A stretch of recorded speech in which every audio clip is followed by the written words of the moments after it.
Recently, Dan Schinder of Shin-Dig Film Production had a chat with veteran yachtmaster Mal Robertson. Get to know Mal as he and Dan talk about everything from the Whitsunday Marine Academy and charter sailing adventures to the cutting-edge streaming video technology on board Eureka 2 and the Sydney to Hobart race and more.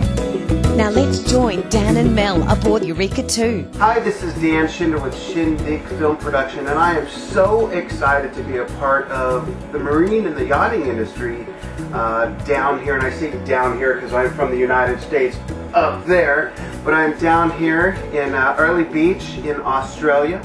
I'm here with Malcolm Robertson, who is one of the principals of the Whitsunday Sailing Academy, as well as many other things that we're going to talk about.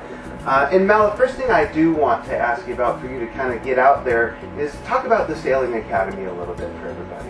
Well, I started with Whitsunday Marine Academy back in 1992, and I had been past the area quite a few times and just fell in love with the area. You know, it is amazingly beautiful here. Oh, it is. If there's a place to end up, this is. I can see why Mark has been here for 18 years or whatever it's been. Yeah, well, you know, we've got beautiful coral gardens, we've got Whitehaven beaches, we've got secluded anchorages, and the sailing in this area is quite unique because we're never far from a nice pristine anchorage, and we've got it all here. Certain times of the year we have the whales, the humpback whales, right. Excellent. And what we've tried to do over the years is incorporate a sail training adventure is more what I'd like to say they are. Okay. Yeah, so it's not just academic and a sterile learning environment, no, right? definitely not. It's definitely not orientated around a military style boot camp. And what we like to do is get people involved in the sport, one, okay? Two, give them some basic seamanship skills so that they can continue on at a later date. Not only that, we've got the area, okay? So we might do a little bit of theory, followed up by some practical application. Then, okay guys, R&R, we're just about to go past a beautiful little reef here. How about we go and have a snorkel with some fish? And I got to do that the other day. And did you enjoy it? It is amazing. I mean, for someone who's never done that before, right? And I've been to many aquariums around the U.S., and you look in those tanks and you just marvel at the shapes and the colors and everything of a recreated reef, if you will. As amazing as those are, nothing prepares you for what you see out here at the Whitsundays. Just, I mean, you can see it from the boat, just looking right down into the water. When you put that mask on, you plop down in there, you're in Never Never Land, man. Swam with a wrasse about this big, swam with sea turtles, saw reef sharks. It's incredible. Oh, it's so unique. And like I say, with the sail training programs that we have, you know, it gives the people the ability that if they want to come back at a later date, once they've got some basic seamanship skills, qualifications, and their first boating license, we have a very big bareboat industry here.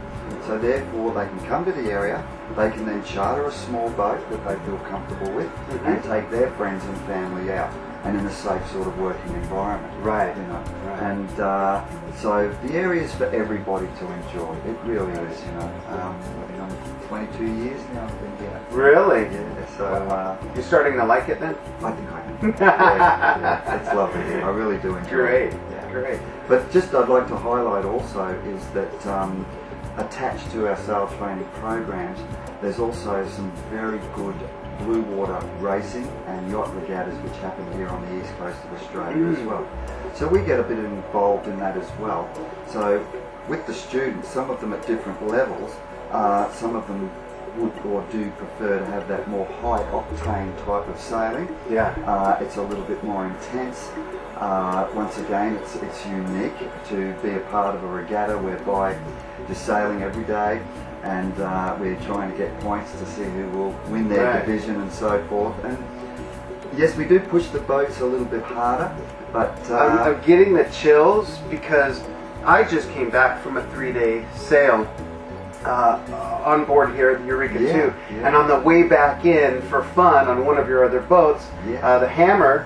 Hammer was with us out there on our way back in. We had a little bit of playful competition, and it is, if I remember right, about 14 feet longer.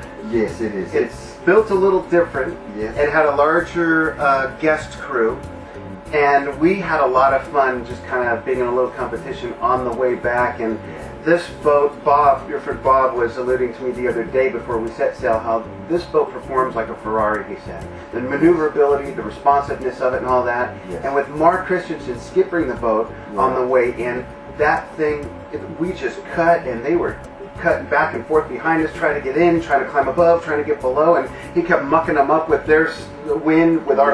It was just so adrenaline pumping, exhilarating.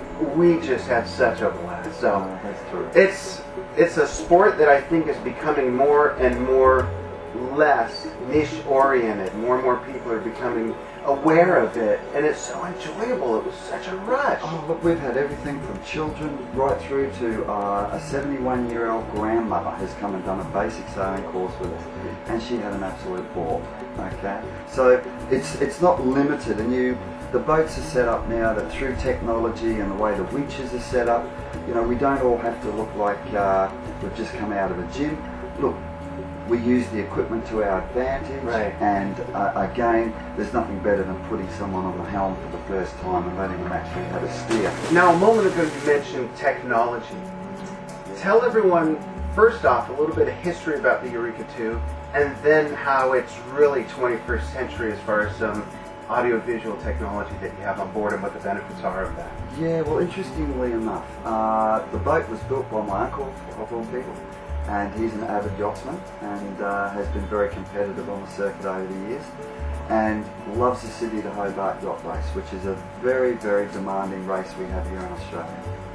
And he made quite a few changes to the boat to make it so that it would perform well, be safe and strong. We've got a very bad stretch of ocean there. Bass Strait are notorious. We have winds and currents all contrary to each other, which makes the waves stand up, and they can be quite big. So the boat was slightly modified, as I say, specifically to take on fairly severe weather, which makes us all feel safe, of course. Right. And the boat has performed quite well in the Hobarts that it's been in. We haven't competed though since 2004, and we do plan to campaign again next year in 2010. Now, again though, with the technology through the systems that we have on board here, that was all basically brought about by, we had a problem with one of our vessels out at sea, and we were unable to fully ascertain what was going on. Through just mobile technology, the master of the vessel at the time took a picture using his mobile phone, emailed it to us, and sent it to us over the 3G network. Next thing you know, we could see exactly what we were dealing with, so then we could order the parts that he required, and then we had them transferred out to him ASAP. So we rectified the problem. But a light bulb went off with that, right? Oh yeah, it certainly did. We then become aware of the application for medical emergencies at sea.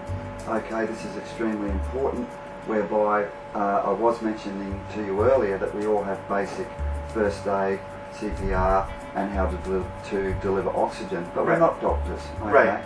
However, when somebody is severely injured at sea, if we've got the ability to link up live with a medical facility and say, look, this is what we're dealing with.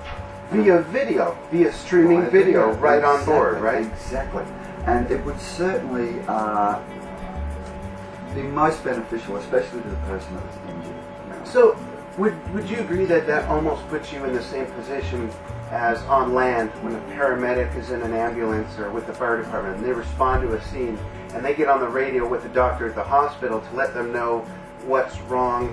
The doctor then tells them what to do in preparation before and during transport to the hospital. It kind of gives you the same ability to act as paramedics in that regard, absolutely, right? It certainly does.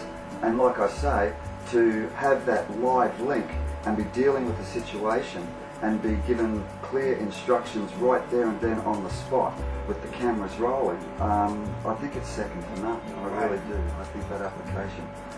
Through the process of research and development that I have done with Mark Christensen, when we were trialling the equipment, we were also using it initially on our coastal passages. Okay. Now, one of our coastal passages involved a 400, 500 nautical mile trip up the